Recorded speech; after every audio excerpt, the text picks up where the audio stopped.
journey. Today we have Kiara Jade, my new favorite human and your new favorite guest. Kiara Jade's mission is to help humanity heal their relationships with themselves and others. She's a relationship expert and self-worth coach, as well as a social worker with 10 years of experience supporting people in their mental health and relationship fields. So this conversation is going to be incredible. We're going to talk about boundary setting, shadow work, the divine feminine, things you wouldn't expect from a social worker, but her take on things is so amazing and so embodied. So welcome everyone. Welcome Kiara. Thank you so much for having me. And yeah, I would definitely say I'm not your run-of-the-mill social worker. We've definitely got some spiritual aspect in there, which I think aligns to this podcast well as well. Definitely. Yeah. Yeah, we were talking about angels a minute ago. So and releasing your sound code because you were singing with a choir, but a shamanic choir, which sounded amazing. Yeah, we love something a little bit different. And I think that's my medicine is like weaving two worlds together, the psychology world, the relationship world, and then like that most people kind of have that therapy awareness of, and then also the spirituality and like how we can take and choose what works best for us from both of those and make it into what we need it to be to heal. Yeah, I love that. We were talking, you're like a connector, you're like the in-betweener, very dynamic though, being able to move from one side to the other in so many ways. And Yeah. we're going to cover all of them because yeah, already so many have come up. I love it. I love to start with a random question. What's one win and one challenge you're navigating right now? Ooh, so one win is I feel like a really big possibility has just dropped in around doing more couples therapy for me. So I'm very excited to step in that direction because that's where my heart wants me to go. And one thing I'm navigating at the moment is, yeah, getting more alignment and in my business. So I'm magnetizing those perfect clients to me and then I'm being seen in the right way I want to be, which I mean, you're the right person to be talking to in that space. Hey, yeah, just making sure that who I am is translating across social media to the right people. Yeah. Yeah, I love that. It's a huge challenge, and I think everyone behind the scenes is facing that. So it's so good you're taking it on and like you're aware of it. So many people are just kind of like posting or doing the things, but they're not really aware that they're maybe hiding parts of themselves or, not fully living in the alignment that they might be sharing. So, so good. So good you're exploring that. Yeah, definitely. I think it's really easy to think like, oh, if I just like put out 3 posts a week or whatever it is, like that's going to be enough and like be in the real structure of it. But it's like really the energetics of it as well that comes into play. Yeah, especially in the work you're in and like the work most of the people listening to this are in. We're multidimensional, we're a little bit Mm, woo. People can feel the energy behind it. And then you kind of get stuck in like, I'm in a bad energy right now. I won't post. But again, my whole thing was you don't need to be on social media to attract the right people. You just need to mm. kind of be in your right state of mind, right energy, right all of things, and people and opportunities find you. So there's a lot of ways to get visible. Definitely. And our relationship is testament to that when like I messaged you what 6 months earlier or something and then completely forgot. And then you just came back around and was like, hey, I forgot about you. And I was like, oh my God, hi. Yeah, and it was perfect timing. So that was awesome. Yeah, I love that. And we have such an interesting relationship. I feel like the first time we talked, we just talked forever and it just all made sense. It was all like, how are we all doing? I don't know, feeling the same about so many things. It was really cool. Yeah, it's amazing. Like the people, your people are out there. It's just they just drop in at random times. Like, and it's wild to just know, yeah, we met once and we were just like, oh my God, we feel like we've been friends forever.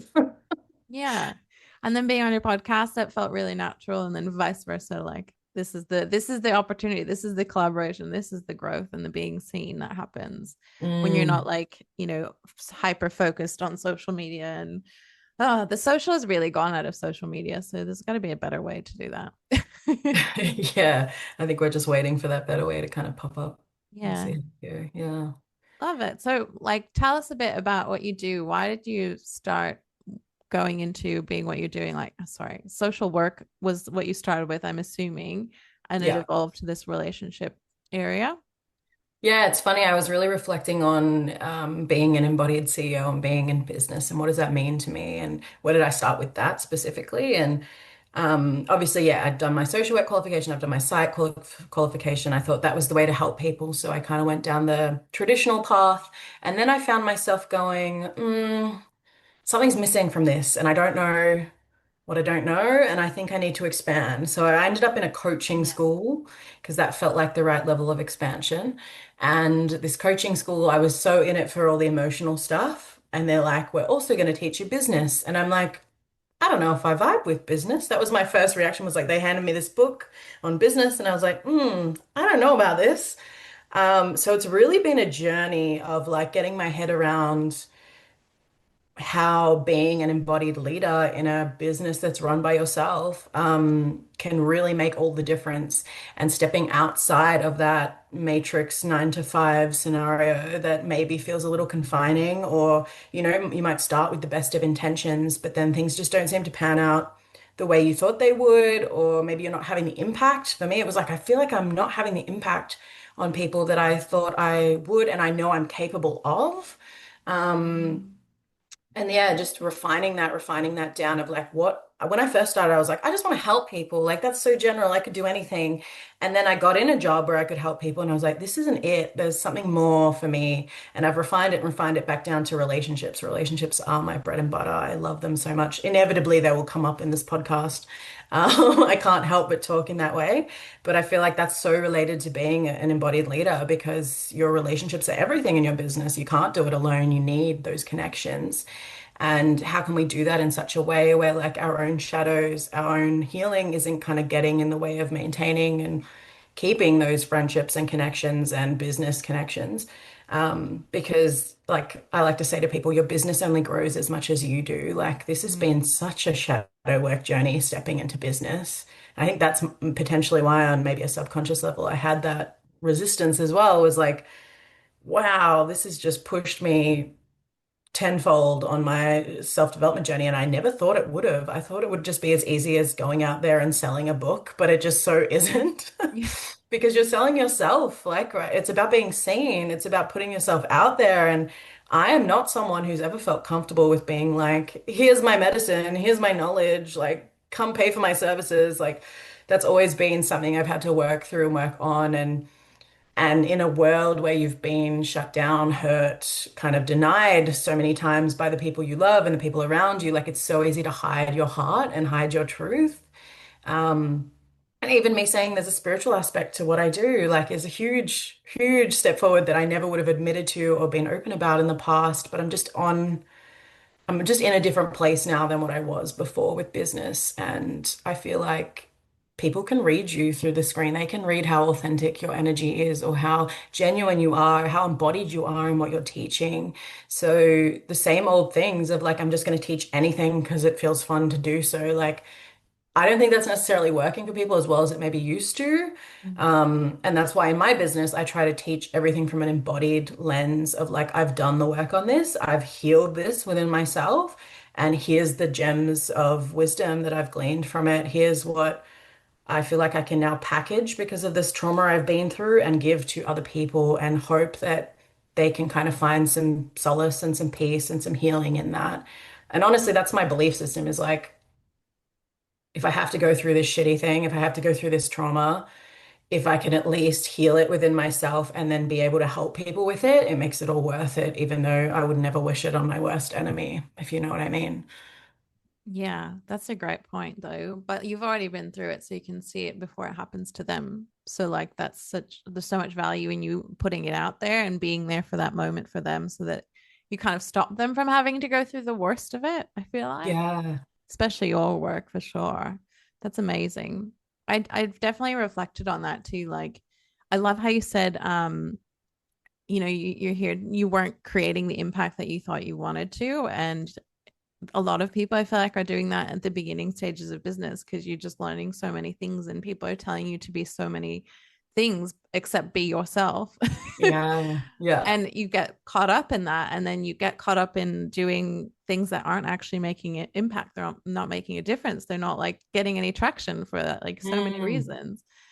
So I love that you found that and you've narrowed it down and you're going back to like who you are and what you actually are really caring about. So so awesome, such a great journey. Um, so cool. So how does it feel now to be in your business? Is it starting to evolve into what you wanted it to be? Yeah, definitely. So it's feeling like a lot more comfier to be in my business in front of a screen.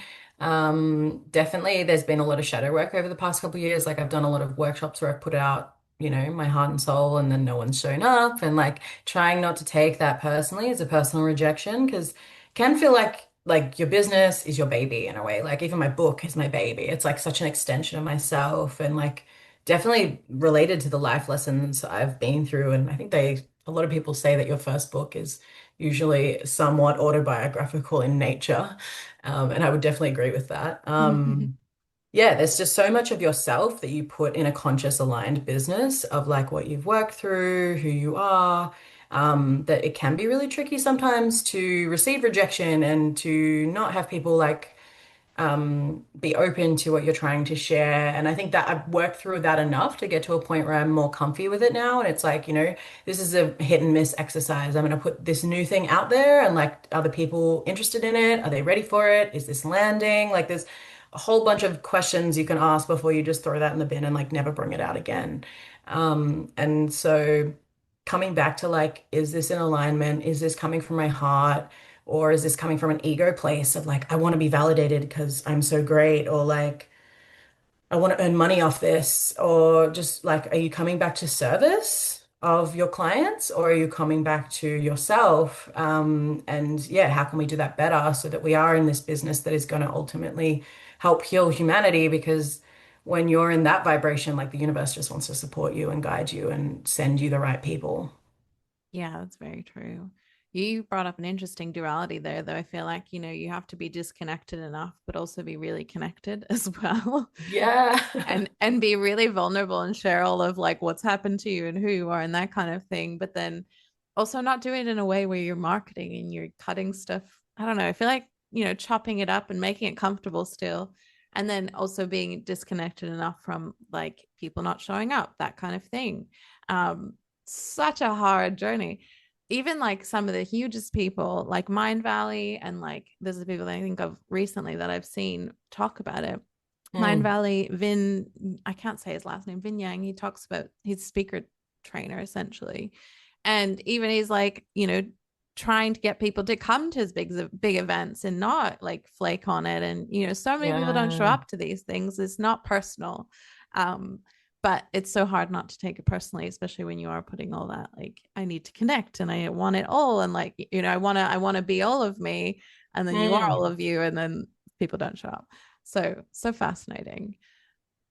Yeah, it can be really tricky. And I think what I've kind of learned from that experience is like over time, when I kept getting these kind of rejections, I just found myself like really not putting any energy towards my business. And because my business is an extension of me, right? So if I don't Yeah. love me, which loving yourself is a big part of my business, I'm not going to put energy towards that, right? That's my purpose and my passion. But if I'm too busy giving all my energy, giving all my time, giving all what I've got to give to a corporation or to other people or to all the people around me who need me and my family who've been used to having me at their beck and call for years, Mm. and forgetting to put time into me. It's like, can I really expect that business to give back to me when I'm like, okay, we're going to put something on, like, and we're going to get people now? Can I really expect to have that magnetic energy that I'm looking to have to call people in? Probably not. It's like, realistically, how much energy am I putting into my business? And if that's 20%, like, you're not going to see like 100% output back. So that's been a real big lesson I've been trying to learn is like, how can I devote myself to me and give back to me so that I am able to actually reap the rewards of this business and actually feel like it's more of a reciprocal relationship where I'm in connection to it and it's not just something that is a means to an end to be validated by or to get money by. Mm-hmm. Yeah. Mm, I definitely want to ask, like, how do you give back to you for sure? But just reflecting on it, like, very much so. I think in business too, people you get stuck in that doing. Either you're doing and you just that's where you're putting all of your energy, and you miss those moments of like, I haven't actually connected with me. I haven't actually like sat down for a Mm. moment and recharged myself. And like, you just really are chasing forward and forward and forward. And yet, a lot of it as well is not reflecting on, are you making progress? And then I Yeah. feel like that coming back to you gives you that second to be like, I'm not actually making progress and I'm not doing it from me and for me. So I love that. So how do you normally come back to yourself? So it's interesting. I kind of see this as being in your masculine energy versus being in your feminine a little bit. And especially the wounded masculine is like, do, more, more, more. Like it's never enough. And even people who are super successful and are earning the money, like oftentimes they're just on this hamster wheel of do.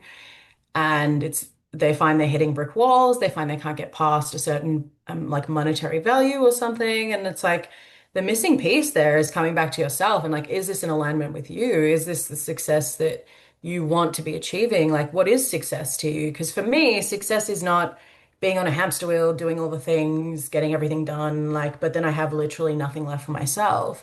Success is being able to give in the form of my business to the world, but still come home to myself and still have that time and energy for myself and still look after myself through that. And for me, a big part of that was stepping out of my masculine energy into my feminine flow. And when I'm in my feminine flow, I'm a lot more connected to emotions. I'm a lot more connected to silence and stillness. Like I have a morning practice now where I sit down with myself and I go, all right, what are we feeling? What are we thinking? Where are we at? And just sitting with the stillness and the silence to see what drops in, what is something, what isn't any messages that need to come through, or even like what's next for my business? Like where are we going with this? And just seeing what the next steps are. Um, Instead of just being very based around like output, productivity, that kind of thing, because we can get really stuck in those metrics. Um, Without looking at the person behind that and like the impact it's having on the person behind that.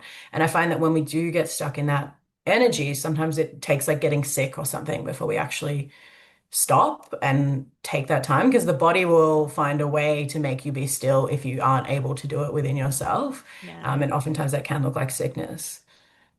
Yeah, definitely. And it can look at varying degrees of sickness. I've seen either those people that have risen to being huge CEOs, they, have a big lapse of something large that needs makes them stop. Mm. Yeah. And I'm actually grateful. I heard those stories while I started to like actually build and scale. And I was like, okay, we're not doing that. We need to come back to ourselves sometimes.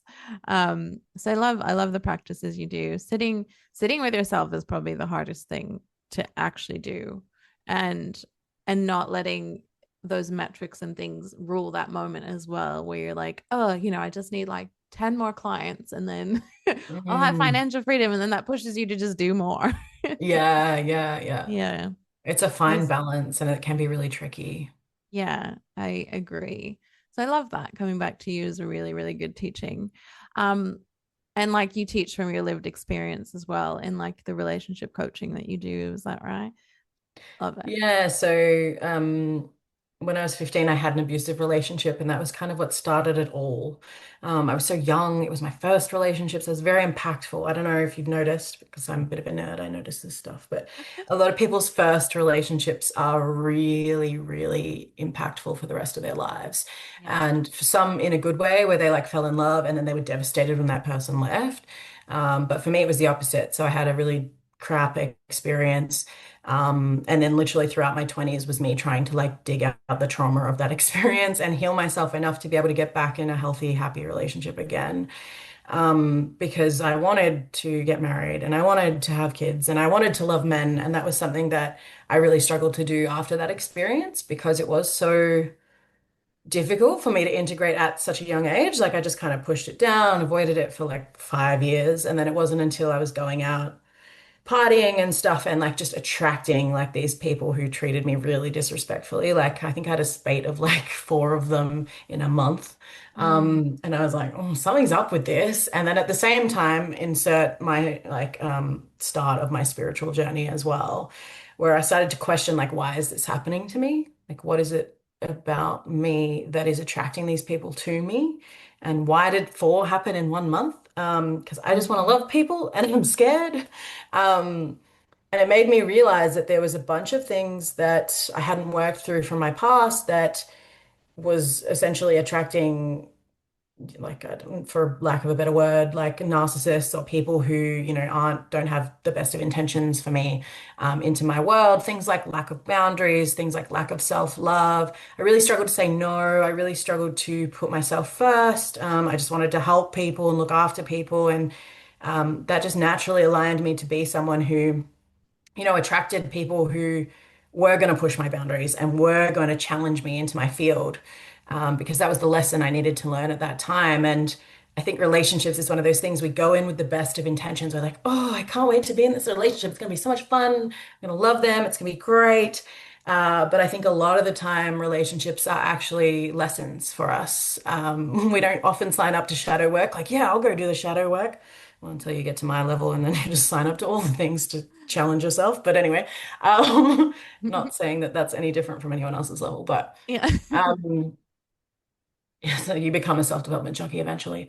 You do, But and you have to wean yourself off that for a while as well. that's a Integrate, whole nother integrate, podcast people. episode. Yeah.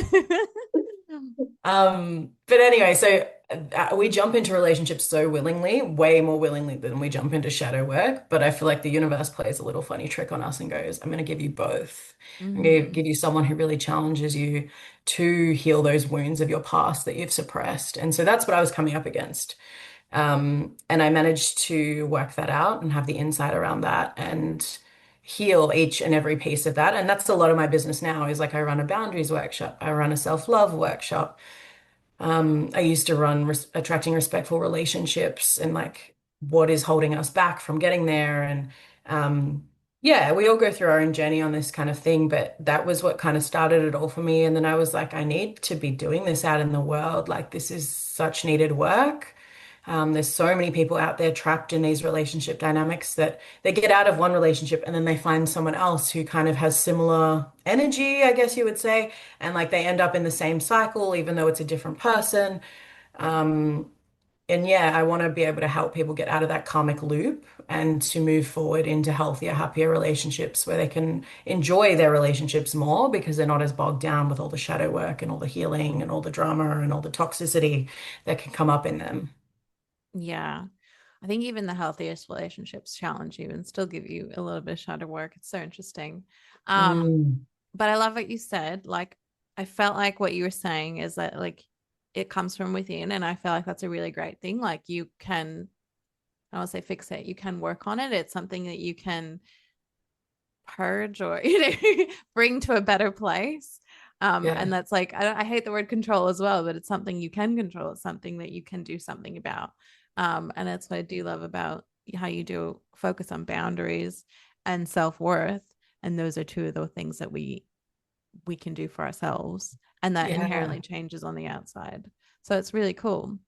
So do you feel like that saying, like, I think it's a saying, like, every relationship is a mirror. Does that resonate for you? Oh, definitely. I think when we go through these terrible experiences, like it's so easy to just blame the world and be like, people are the worst and I never want to be in a relationship again.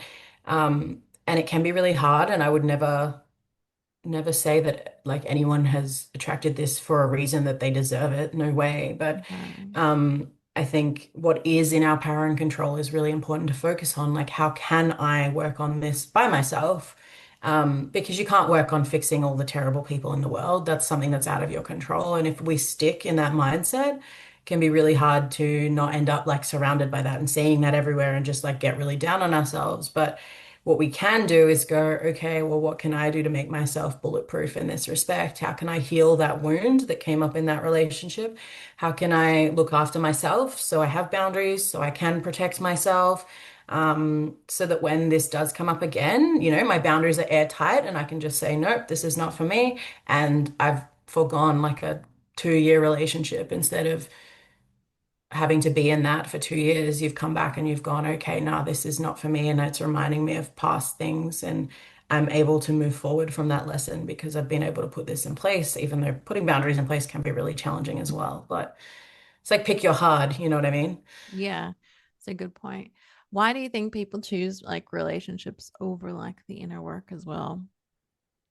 I think because we have that innate fantasy in our heads that like it's gonna go great. Like we just have our hopes and dreams and they're at the forefront and we've been told that this is what's going to make us happy, you know, to be married by 30 with a baby, blah, Yeah. blah.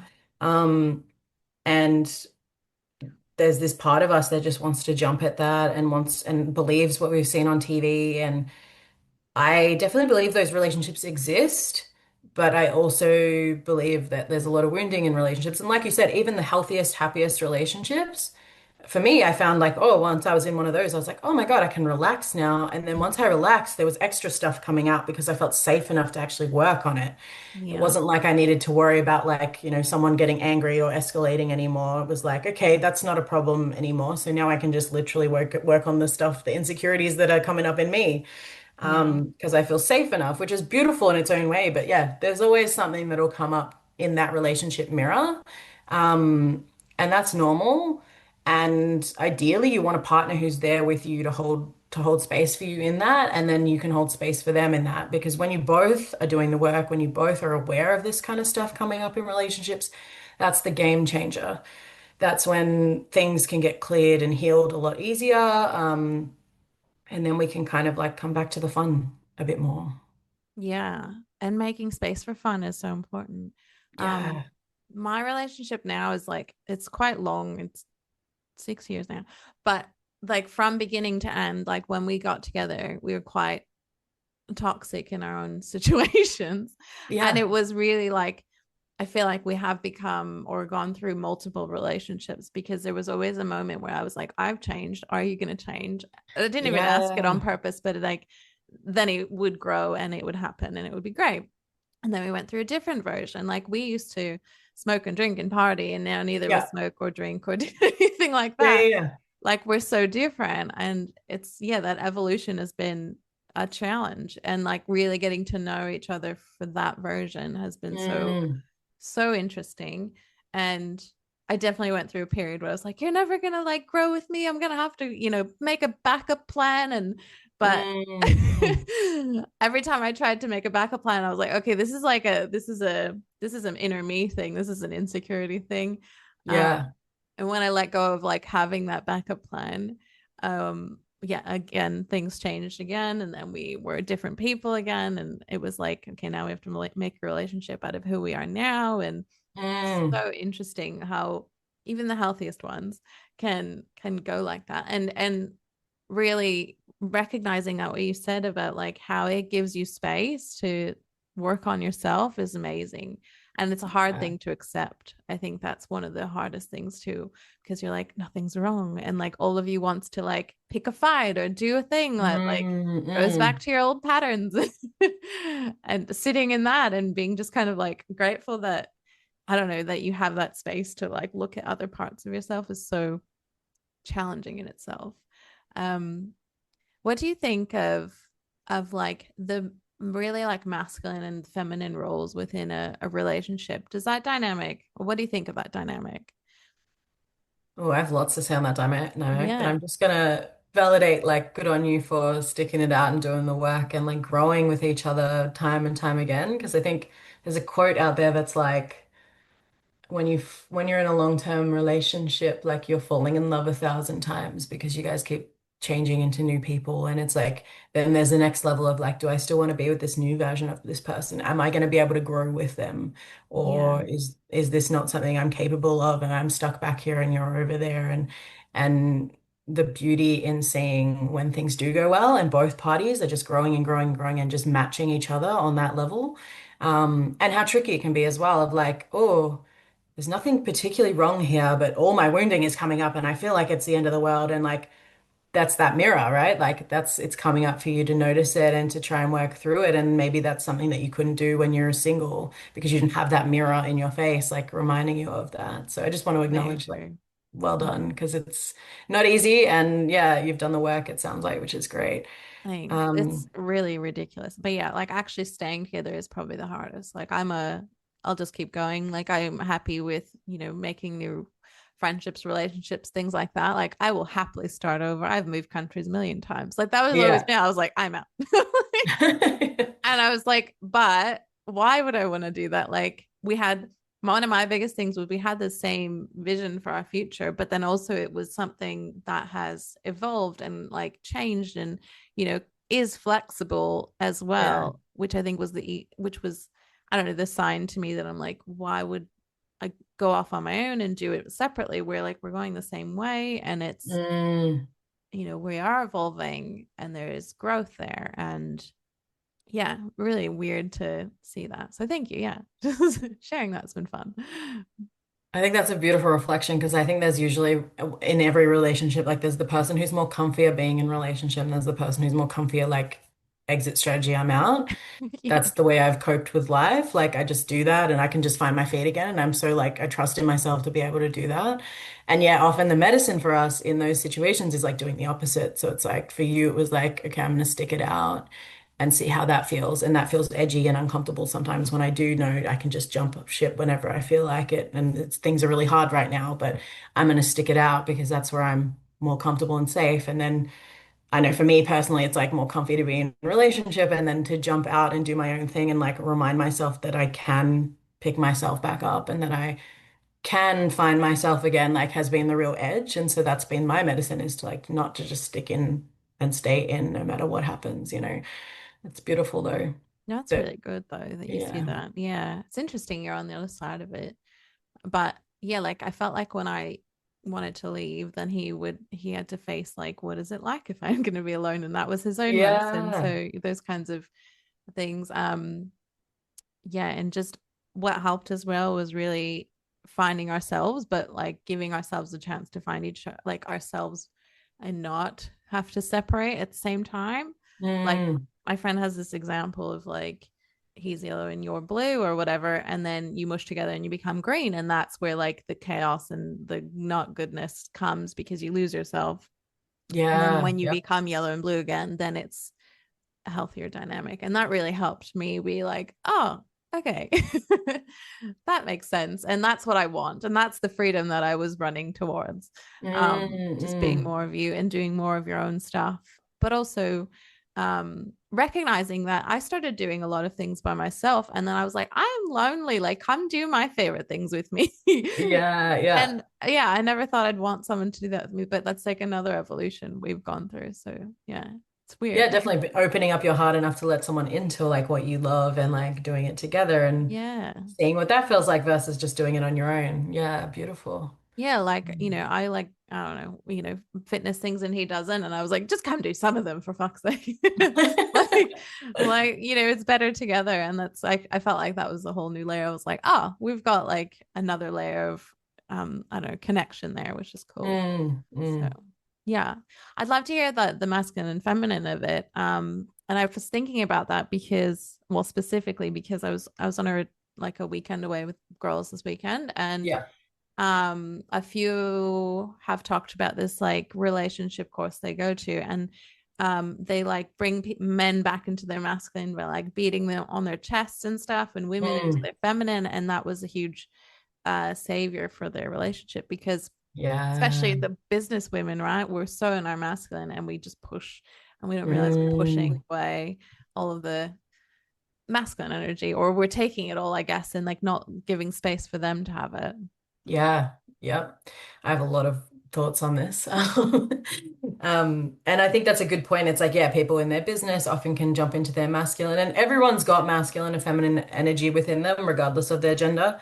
Um, And I think it's a balance of finding where you land and also are you in your healthy or your unhealthy masculine slash feminine energy? And so I see a lot of women these days who feel like they need to do everything, be the mother, be the wife, look after their partner, look after their home. And I think we are really conditioned in this world to be in our masculine do energy because it gets us up the career ladder, it gets things done, especially when we're feeling really anxious. It's like a real balm of like, I'm freaking out. I've got so many things to do and I don't trust others to really help me with them. So I'm just going to jump in and do them all. Yeah. And then we get so burnt out. We get so exhausted because it's impossible to do it all, be the perfect wife, the perfect mother, the perfect worker, like all the things. Um, but a lot of women have a lot of wounding around, people pleasing and looking after others and putting their needs last. So it's like it's really easy for us to drop into that unhealthy masculine do and completely forget about our feminine energy.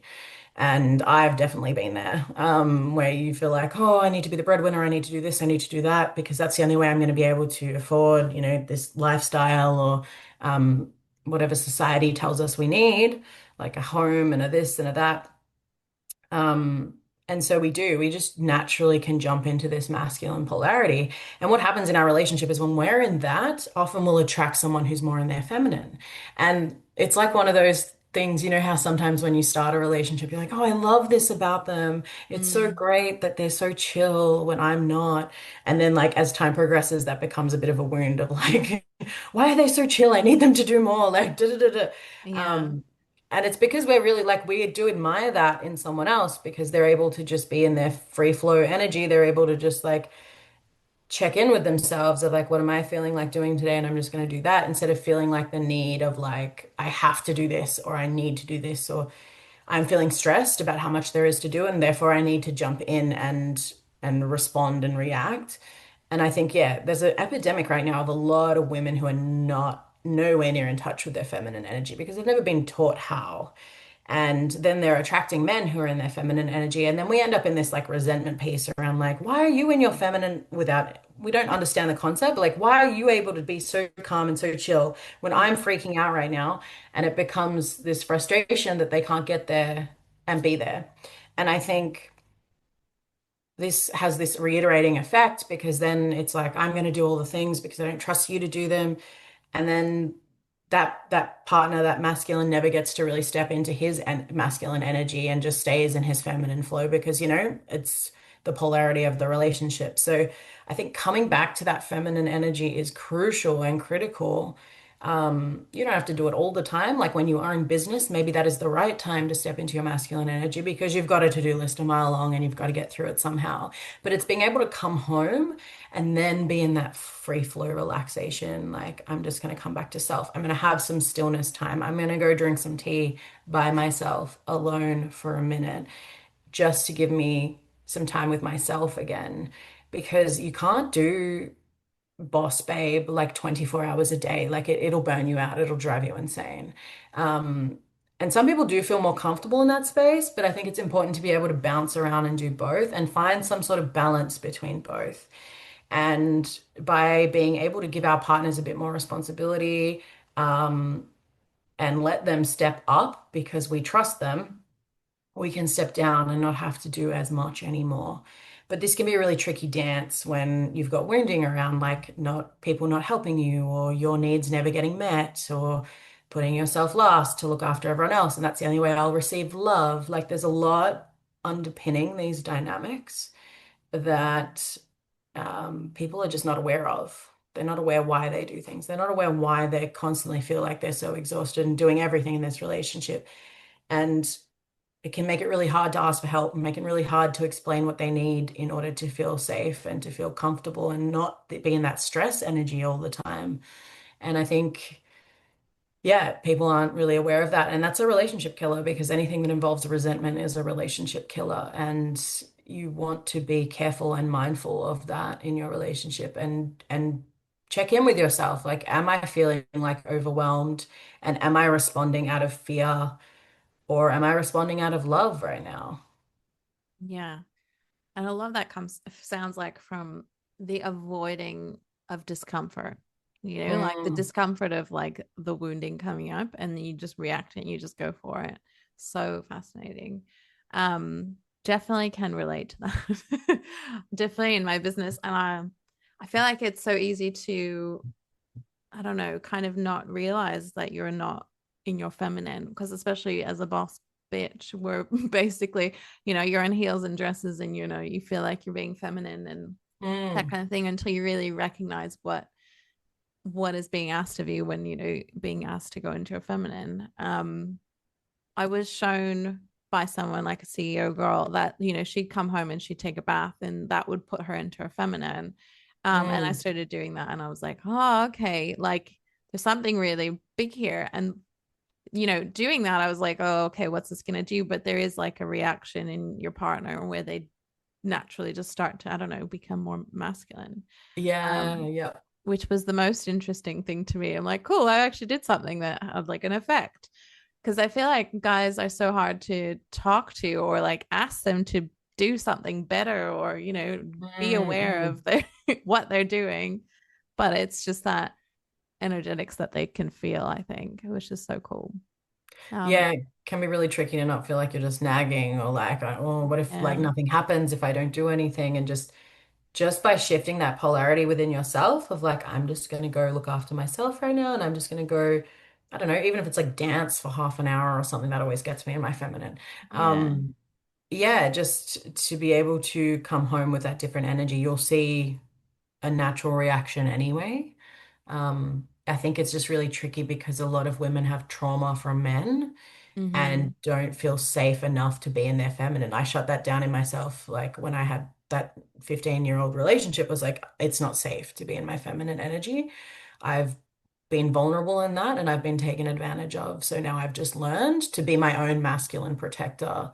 And that feels safe to me. That feels comfy. I've got my boundaries. I've got what I need to do. It's easy to do it, like bam, bam, bam. Um, and then therefore I'm constantly attracting those kind of relationships where I don't have that masculine protector in that relationship because I am my own masculine protector. And so without being able to look at that wounding and heal that wounding, it can be really tricky to just step out of masculine energy into feminine because there's this vulnerability there that feels scary. Yeah, that is really huge. And like, I do think that, well, 100% that would take, finding a partner that is safe to be around. And like, that is Mm, really rare, actually. mm. Because yeah, that took me years as well to let that down and to feel safe, kind of being taken care of occasionally. Like, that's Yeah. insane. Yeah. Yeah, that's its own interesting challenge in itself. Yeah. Mm. And I think, you still have that dynamic of like, oh, they're taking care of me, but I need to be able to take care of myself because like I'm not going to be around forever. And then your defenses go back up. And then, like, Mm. yeah, it's a hard place to be in. I don't know if you have any recommendations around that because I feel like that has come up a lot for the women around me where they have someone safe that they're living with or, in a relationship with, Yeah. but they still have this fear of like, if this ends, like I'm like maybe too in my feminine or I can't take care of myself or, yeah. Mm. Yeah, it can be really tricky. I feel like I often see like there's a trauma that happens and then we become really defensive and really guarded and then we attract people who can't really meet us in holding space for us or being there for us. And then the next level of that is coming back to, okay, now I'm letting my defenses down and I'm letting someone in who can look after me, who can hold space for me, and then just trusting that I can kind of work with that. And then if that person leaves, it can be really tricky again to be like, all right, how do I look after myself again? And I guess that's where it comes back to that balance of masculine and feminine energy of like, all right, I'm in my feminine now. I've been vulnerable. I've let someone take care of me. And then if something happens, because unfortunately things do happen, yeah, how do I find my feet in that again? And it's coming back to that self-trust and looking after yourself and being like, I've got my own back and I love myself enough to look after myself no matter what happens, no matter who leaves, no matter who's around. Because if I have myself, then I don't need a partner. I don't need someone to look after me. And I'm not begging for that because as soon as we're in that begging, anxious attachment energy, it's like that's so repulsive and like people are magnetized away from that. So it's like coming back to yourself and being like building and bolstering your own love of self, building and bolstering your own ability to look after yourself. Um, will call in another person who is happy to do that for you as well, because relationships are a mirror, right? So if you're able to give yourself the self-soothing, the support you need, you're going to be able to attract someone who can also hold that space for you as well. Yeah, that's really true. That was something I realized was like he was doing a lot of that self-soothing for me and I really had to pull away and like start doing it for myself. Mm, Um yeah, like pulling me out of fear and I'm like, okay, how do I pull myself out of fear? Because yeah, you want to be able to like stand on your own 2 feet and I think being together still and being able to stand on your own 2 feet is still important. So huge. Yeah, I think it's really easy when we're in relationships to get really dependent on that emotional support and that person like looking after us when we're sad or something. And it's almost not until we are alone again or something comes up where it's like, oh, I'm like, I don't have them now, and that's really hard for me, and I'm really struggling with that. And it's coming back to that. You can give yourself that at any point. You can reparent your inner child. You can hold space for yourself to just hysterically cry if that's what you need. And then be that parent that you never got and hold yourself through that and remind yourself that you're still valuable and worthwhile no matter what you're feeling. And that's something we're not taught. I wish we were taught that more because otherwise, then we get in relationships and we beg this person to give us all that emotional support and we demand that they do it. And then sometimes that becomes a clash Mm. um, because maybe that person doesn't have capacity or they can't or they leave and then you're left by yourself again. And it's like that constant push and pull between like where are you at in your life and what lessons do you need to learn? And is it easier to learn that in a single capacity where you have to hold space for yourself and there's no one else? Or is it easier for you to learn that in a relationship? Yeah, that's true. Could be like if you are in a relationship, like take some time to yourself and it's again be like your independent self. Like, Mm. yeah, like not enough people take time, I think, apart. Um, and my partner went away because he's in defense, and like that was probably the best thing ever because I liked the freedom and already, and it gave me like a soft way into a relationship. But Yeah. then B, I was like, I can take care of myself, and then when he comes back, it's also fine. But it is a different dynamic, and it was Mm. just a really like bird's eye view on what it's like being with and without a person.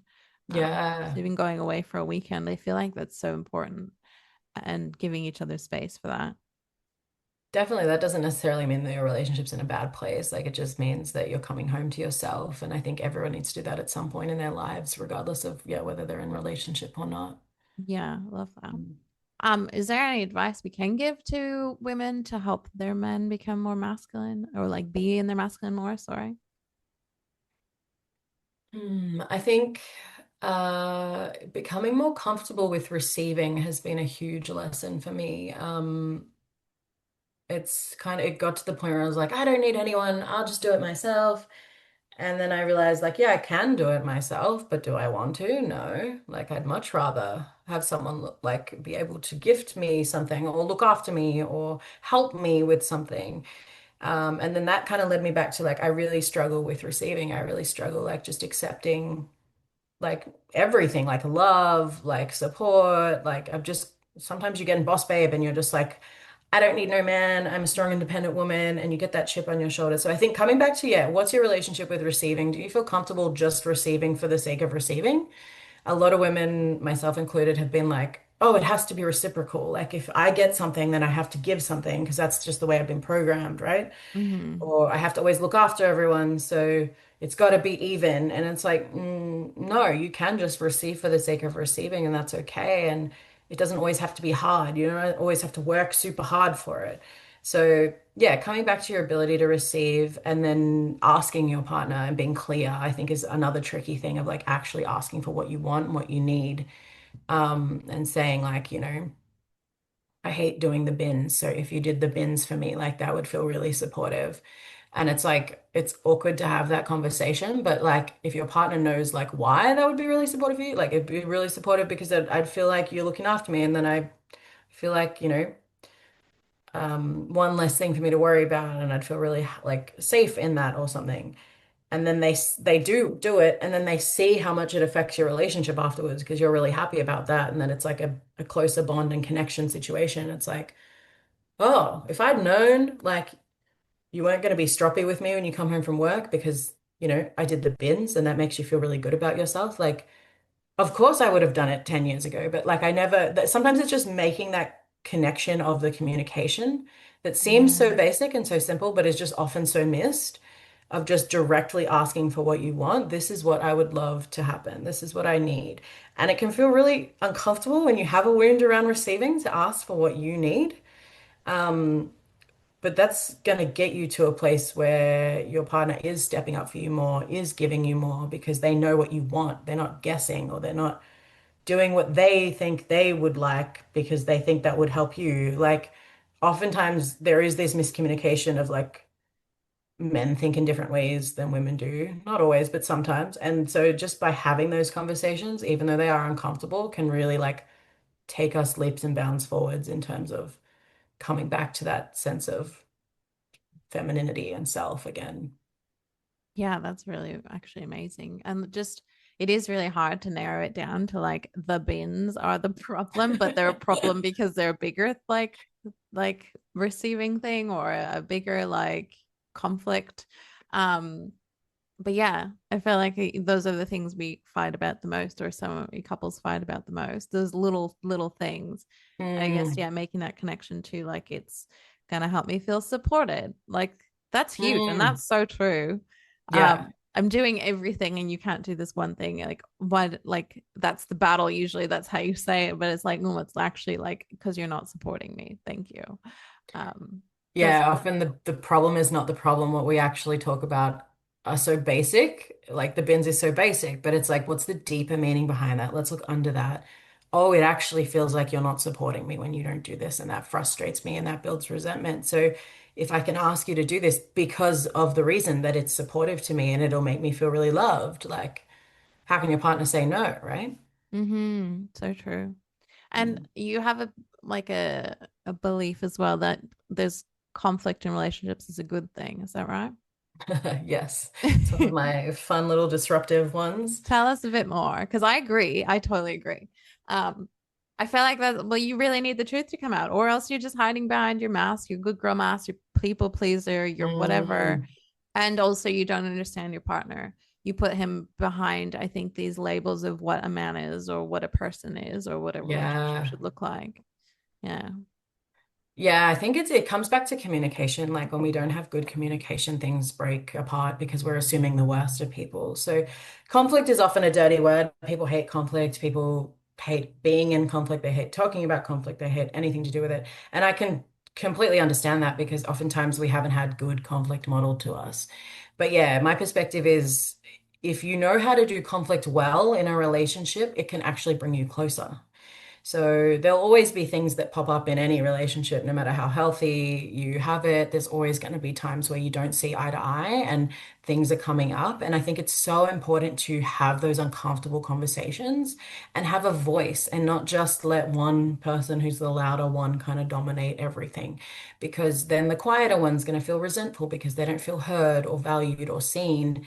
And I think the more we can say, like when you did this, it really hurt me because it reminded me of this. Like, yeah, like you said, our partner will get to know us more, will understand us on a completely different level. A lot of conflict is actually miscommunication, where one person just like, oh, when you did this and it hurt me, I just think you don't care about me. And I've had like people be like, I do care about you. I'm having this uncomfortable conversation with you right now. Like, I'm here, Mm-hmm. that's your own belief system. Like, so it can really bring up things for us that, like, oh, every fight we have always comes back to not feeling supported, or every fight we have comes back to not feeling cared for. Is that actually the reality of the scenario, or is that my wound talking out loud to Mm-hmm. me right now that I haven't acknowledged before? And this is the only way it knows how to come up. And by having these conversations with our partner, you get the chance to kind of problem solved and fact check things. Um, and not only do you get to do that, but your partner actually has an understanding of where you're coming from with fights. Because if you just lose it, fly off the handle because the bins haven't been put out, that's going to seem like not a big deal when it's not discussed. But when it is discussed, of like this actually is a support thing, this actually feels like you're not pulling your weight in this relationship. Yeah, that's scary to talk about. But then your partner goes, okay, I know what I need to be doing in order to support you. I need to be showing you that I can pull my weight in this relationship and I can support you in certain ways. And this is the way I can do that is by doing this bin thing or doing something else for you. We need things to be spelled out because everyone has their own love languages. Everyone has their own way of looking at the world. So for one person, one thing might be a really loving act. For someone else, it might mean nothing. And oftentimes we're trying to give to the other person what we want to receive, but that's not the same as what they interpret love as. So without having these uncomfortable conflict conversations, we're not going to be able to understand what the solutions are. and where that person is coming from.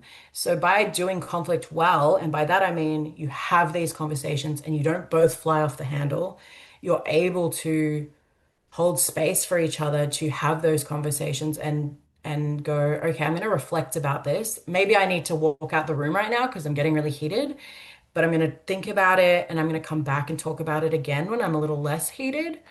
You're going to be able to heal that. You're going to be able to move forward with that. And that's going to build intimacy in your relationship because you're both going to feel seen and heard and valued, and you can get through the problem.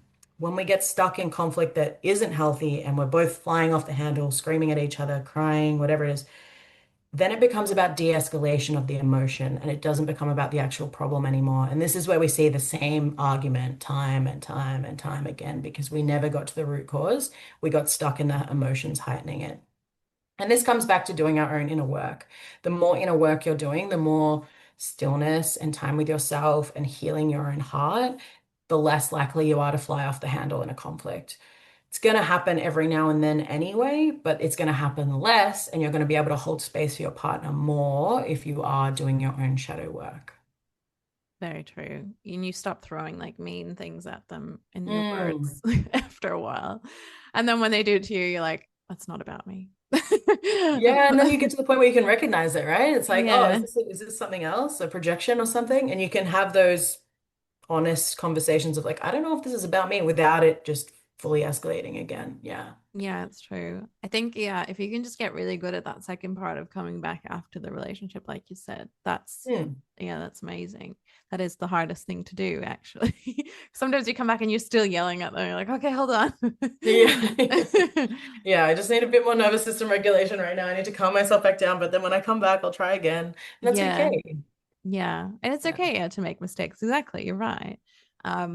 It's definitely easier when you know, I think that that person, does love you. So hopefully you have that and you can come back and trust that is there. Um, Mm, mm.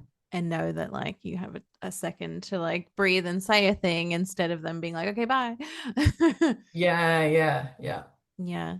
How do you feel like around this resentment thing? Because I have heard, I think another saying like, 1,000 resentments or whatever breaks the relationship. Mm. Like tiny, tiny ones are just tiny things, right? And like either how do you clear resentment or how do you cope with it or how do you not get there? What do you think? Yeah, so resentment is like that little bit of frustration you have with your partner, like especially on something that happens all the time, for example, like not taking the, I don't know why I always talk about bins in every podcast I talk about bins. Sorry guys, it's just my go-to. It gets really Um, annoying. Yeah. if you've listened to all my stuff, that'll come up again.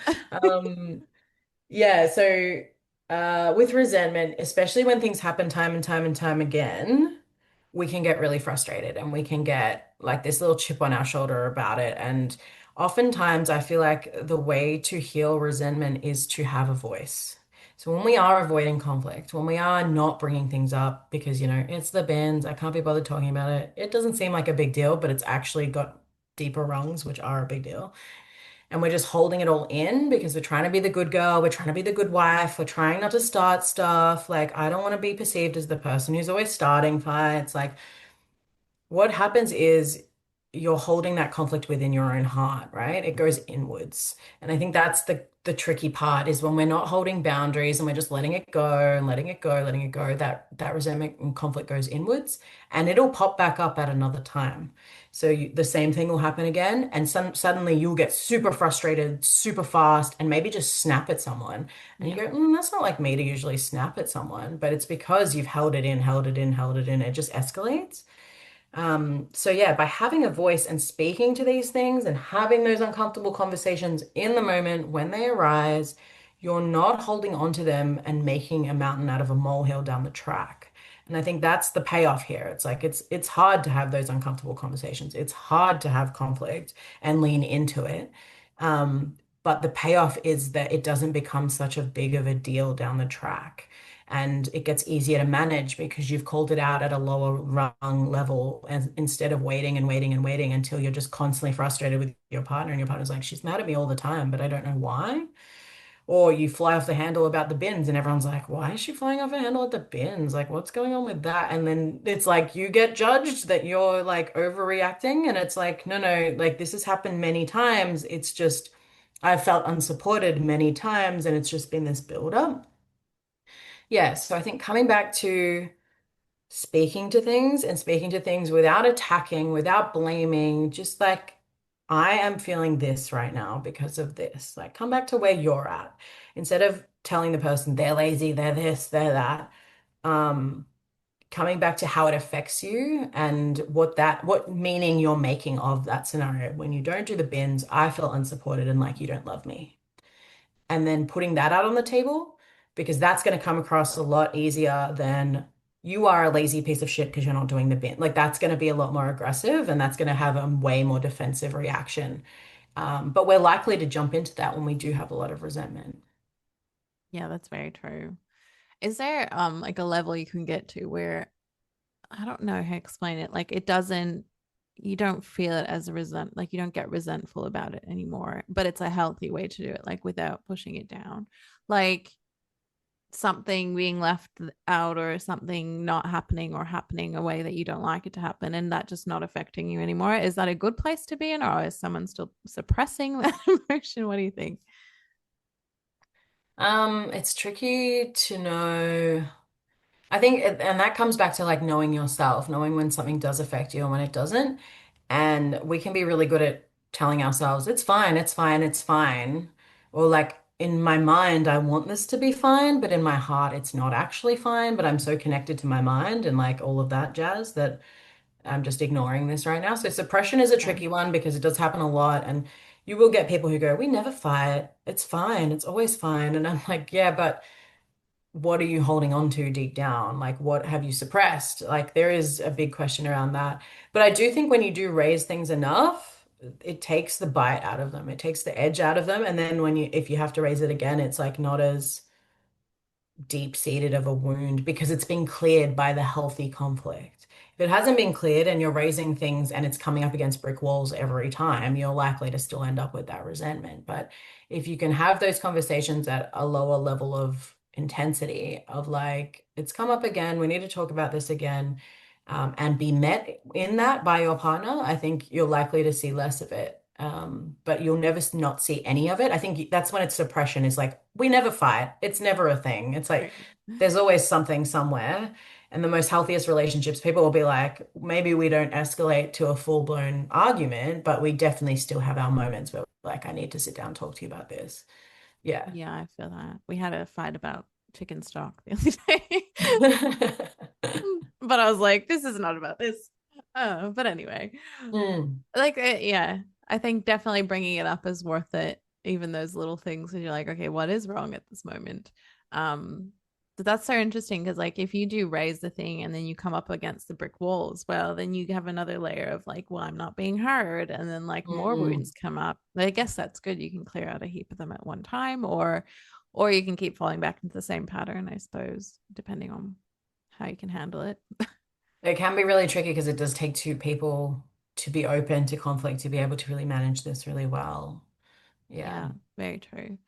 Um, I wanted to ask, like, what maybe around a relationship, like, when do you know a relationship should maybe end? Like, because you do couples therapy, right? So if you're like in the therapist office and it's like, okay, this couple needs to just stop being together, how do you know when that is? Like, can we explain that to people listening? That's an interesting one. So I wouldn't, I am of the persuasion that I would always like to hold some hope, Mm, especially if the people are both willing and capable and like coming back every week to do better. I think your number one is like, does this person want to do the work? Right? mm-hmm, Because if they do, there's always a chance. If they aren't open to doing the work, or sometimes you see like a level of capacity where someone hasn't, like someone maybe isn't open to their own emotions. So therefore, they find it really hard to hold their partner's emotions because they haven't done their own work to be able to get to that level, to be able to hold their partner's emotions comfortably. Because you see that in a lot of people who shut down and like push people away and ignore people who are really suffering and things like that. It's because they haven't done it in themselves. They don't know how to hold space for that. So sometimes there is capacity difficulties where one party is like a lot more open to that stuff and the other party just isn't.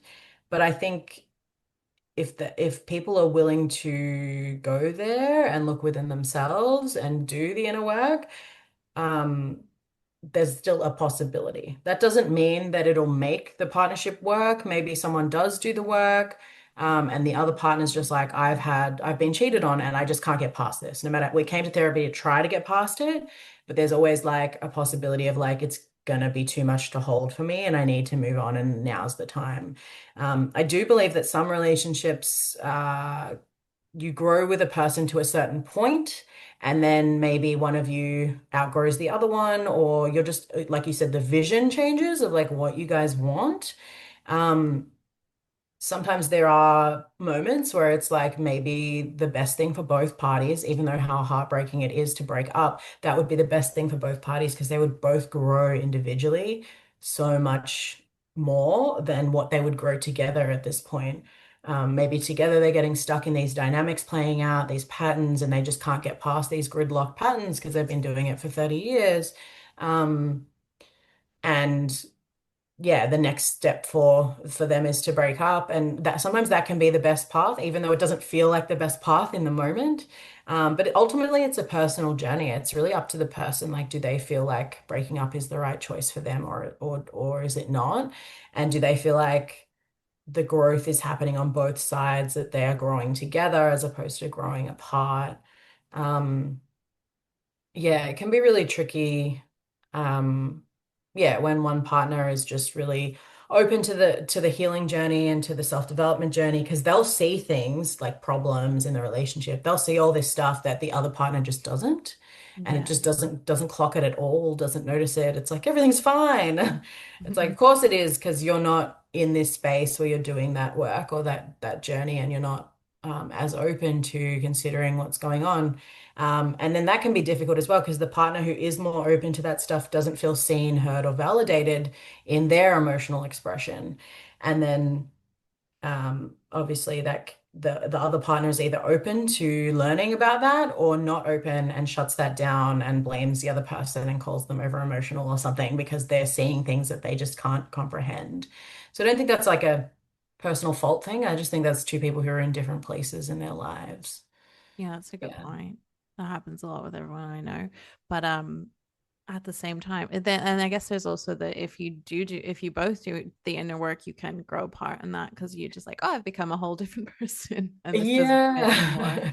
Yeah. It's not necessarily a band-aid fix for everything, the inner work, but because like you said, yeah, you become different people, and then is those two versions of the new versions of each other still working like the old versions did?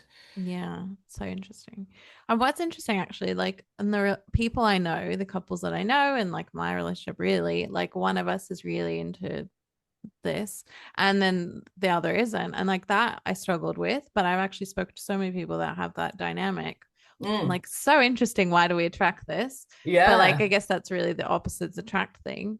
But in my experience, it is like he's never gonna go full woo, but Yeah. there's that evolution and those changes and that inner evolution. It's really just that like happens still, and like accepting that. It doesn't even have to be accepting. It's just like observing that I think has been really helpful.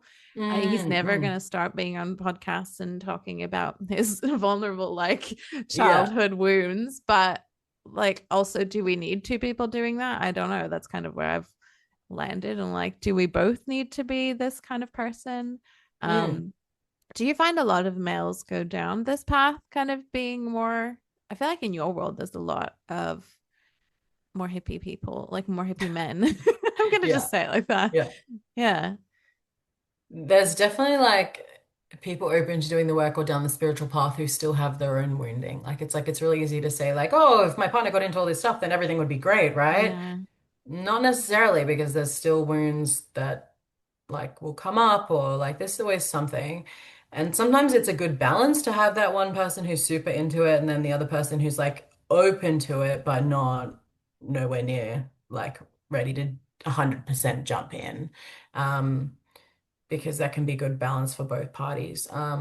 I almost And feel like then men aren't as deep of puddles, like, or they are puddles mm, and we're not like deep oceans, but like not in a bad way, where I kind of feel like we've gotten to a place where there's nothing wrong with it. It's just like how it is, and that is actually what makes them more stable. That's their role.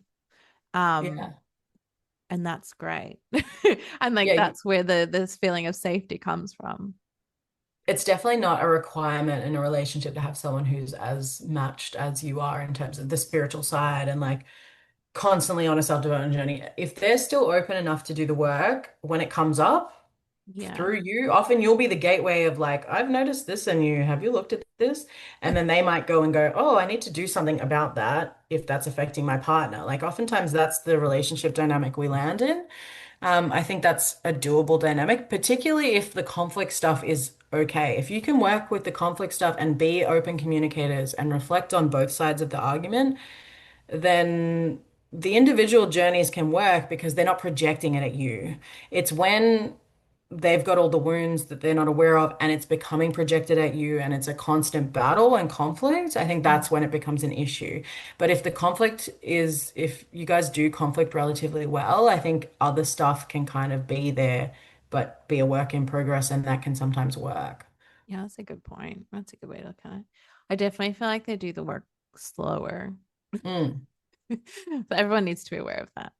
Um, but yeah, amazing. I feel like I have learned so much. Thank you for sharing all of your wisdom. No Do you worries. want to share a bit about like what your new book is going to be about? I'd love to hear. Yeah, definitely. So if anyone's looking for me, I'm Instagram Jade Relationships. We can link that below. And yeah, my new book is on relationship dynamics, healing the love blocks that hinder the path to love. And it comes back to what I said in the beginning. So it's all about those karmic cycles that people find themselves in of like, wow, why does this keep happening to me? Like I keep getting cheated on, or I keep ending up in abusive dynamics, and I don't understand why. And so I break down like 9 different patterns of like both sides of the argument, why they're doing potentially what they're doing and like what wounding sits underneath that as well. Oh, cool. And then how both parties can heal that or like what they're meant to learn in that dynamic and that relationship. Because if we can learn those lessons, so for me, like in the narcissistic situation, it was like the boundaries was important for me, the self-love was important for me, the like standing up for myself and learning to speak my truth was really important to me. If you can heal that, then you can pull yourself out of that dynamic and you're less likely to attract it again. So I go through that in a whole different range of areas. And then also at the end is like being single and like what you can learn from being single. And then also being in a healthy dynamic. Like what does that actually look like? And what does that entail? And how can I do like a little vignette of like a little like case study kind of situation of like what that looks like in practice. And then I break it down with the psychoanalysis of what's Mm. underneath it and how that's playing out. That's so cool. That sounds like so up my alley. I wanted to like study to be a psychiatrist and a therapist, all the things. So I'm gonna read that 100%. I love how you did that because then that's easy to refer to as well as like really like putting in the full picture. It feels like cool. Yeah, yeah. It's once you know your relationship pattern that keeps playing out, like it can be easy to put things in place to try and break the pattern, fix it. Yeah. Yeah, awareness is that first step 100%. If you don't know, Mm, you don't know what you don't know. And like, how are you meant to change then? Where are you meant to go to? Amazing. definitely. I love it. Do you want to leave anyone with one more like thought about love or self-worth or anything that's come to mind? Hmm. Something that I'm currently working on, I guess.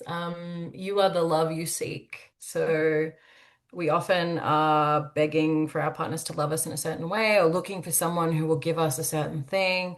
And just the reminder that like you can give that to yourself. You can learn to devote yourself to yourself. You can learn to hold yourself with emotional literacy when big emotions are coming up and love yourself through that. And that's been such a game changer of like, if I can do that for me, then I don't need to beg for it from someone else. And let that hold me back from my healthiest relationship. So just a reminder that, yeah, you can do that within yourself. And inner child work is so important to look at. And yeah, you're more than capable, and yeah, you'll get there. Yeah, I love that. That kind of reminds me of, I just did speaker training, and like a way that I didn't freak out was like, I was like, I don't need their approval. It's like I'm giving myself my approval, that kind of thing. And a few other layers, but it was that, like, I was like, just like it's, I can disconnect myself from that and just bring it inward, and it changes everything. So I love that that's what you've left me. Thank you. No worries. Thank you very much. Thanks for being here. It's been so nice to chat and learn so much from you. Thank you. No worries. Bye. Thank you so much for listening. I do hope you enjoyed that. We are exploring our comfort zones and our edges with every episode, every guest, and every episode I do by myself. If you have enjoyed this, please follow us on Spotify, leave a 5-star review or a review on Apple Podcasts. It would mean the world to us. We get to grow and have more informative guests on, more provocative guests, if that's what you want. I am so down to see where this grows. In the meantime, follow me on Instagram at amanda.petra__, and I would love to chat with you in the DMs. What hit home, what didn't, what came to mind. It would be really cool. So I will see you there, and thank you so much. See you in the next episode. Although our podcast presenters and all guests strive to deliver accurate information, they cannot address your unique circumstances comprehensively. Therefore, the content shared by any speaker on this platform is not personalized advice for individuals and should not substitute professional medical or health guidance. It is crucial to consult a qualified medical professional or for personalized advice. Additionally, always seek guidance from a healthcare provider before making decisions regarding your health or that of your family. Furthermore, it's essential to recognize that what works for one person may not work for another, emphasizing individual responsibility for health decisions as promoted on our show.